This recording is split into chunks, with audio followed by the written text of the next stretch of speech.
लाडली श्री राधे सखी परिवार समिति के तत्वावधान में दिव्य लोक आश्रम आशियाना फेज 2 मुरादाबाद में आयोजित श्रीमद् भागवत कथा के 6वें दिवस पर श्रद्धालुओं ने आध्यात्मिक रस में डुबकी लगाई। कथा व्यास पूज्य आचार्य दीपक कृष्ण उपाध्याय महाराज ने श्री कृष्ण की महारास लीला का दिव्य प्रसंग सुनाया।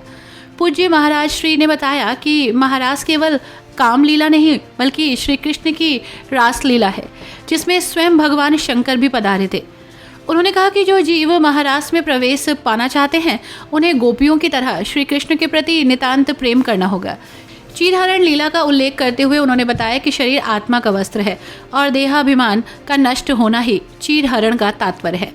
पूज्य महाराज ने उद्धव गोविंद के संवाद का मार्मिक वर्णन किया। कथा के दौरान जब उन्होंने गोपियों का ये संवाद सुनाया, उद्धव मन न भाए 10-20 एक हो तो सो गयो श्याम संग, तो पंडाल में मौजूद भक्तगण भाव विभोर हो गए। कथा सुनते ही श्रोताओं की आंखों में आंसू आ गए, वातावरण भक्तिमय हो उठा। कथा में पूज्य महाराज ने रुक्मणी विवाह उत्सव का सुंदर वर्णन किया। जैसे ही विवाह प्रसंग प्रारंभ हुआ, श्रद्धालु आनंदित हो उठे। इसके बाद ब्रज की होली उत्सव मनाया गया, जिससे पूरा कथा पंडाल भक्ति रस में डूब गया। पंडाल रुक्मणी रमण भगवान जी जय के जयकारों से गूंज उठा। श्रद्धालु भक्ति रस में सराबोर हो गए।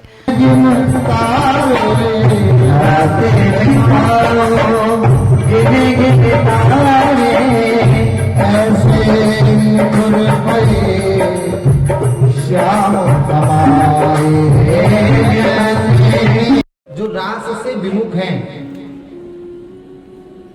जिनका चीरहरण नहीं हुआ,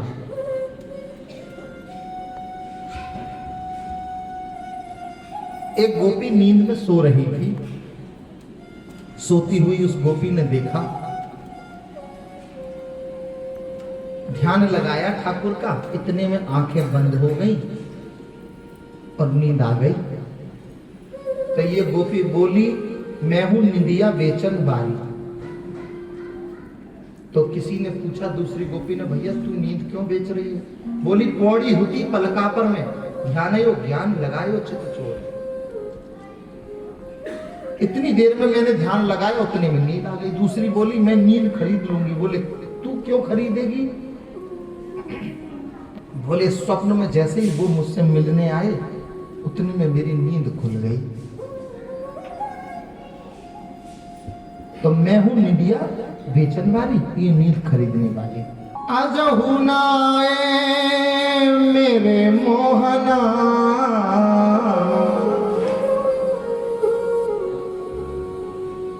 अरे आजहू नाए मेरे मोहना, आधी रात में खनक गयो मेरो कंगना।